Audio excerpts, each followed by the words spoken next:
Hello people, and thanks for joining me in this video. In this one, it's just another sad story of what we see in Britain day after day after day after day. It just keeps happening. Stabbings, murders and attacks. This is a case that really I think caught a lot of people's attention just because the bottom line and the nutshell of the story is a young white British man got stabbed by a Sikh man.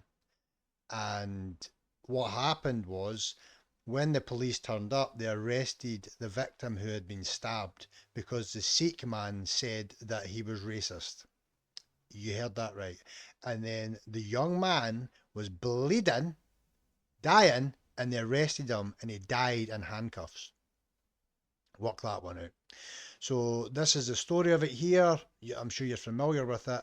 And, you know, it's just sickening. It's a legit story. I will not read through it. You can check it yourself, you know. But here's just a little bit that I want to show you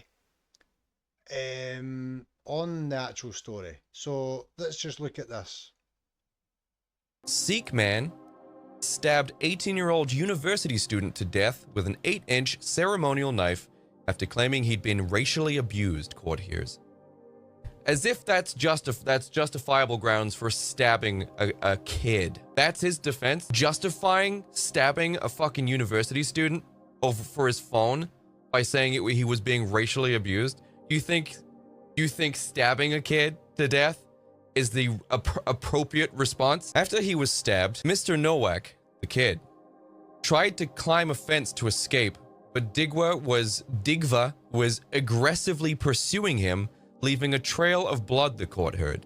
Police were called to the scene but arrested Mr. Novak after Digva claimed he had been racially abused. The police show up, see a trail of blood, they see Digva chasing Novak, and they arrested the white kid who had been visibly stabbed fatally because the fucking Indian, the Jeet, claimed he'd been racially abused. And the police were like, oh, okay, that's justifiable then.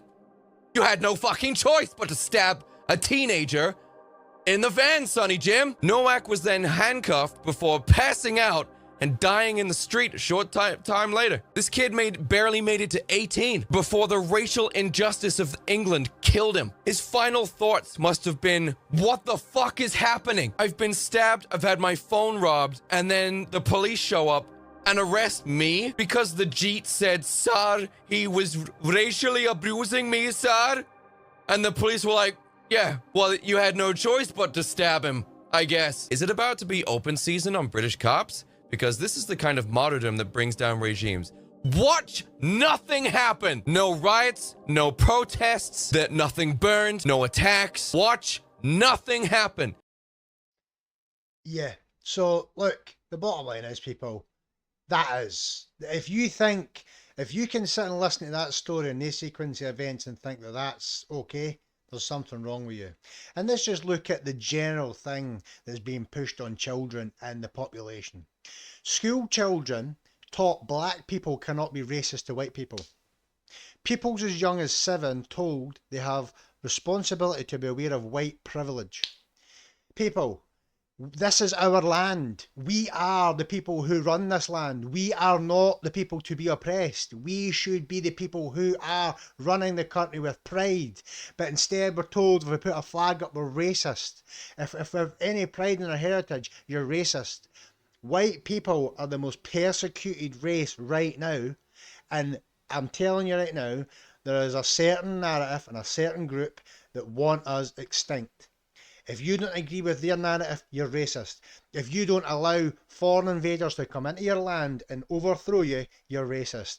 Enough is enough, and that is all. I could say much more, but I'm going to leave it there.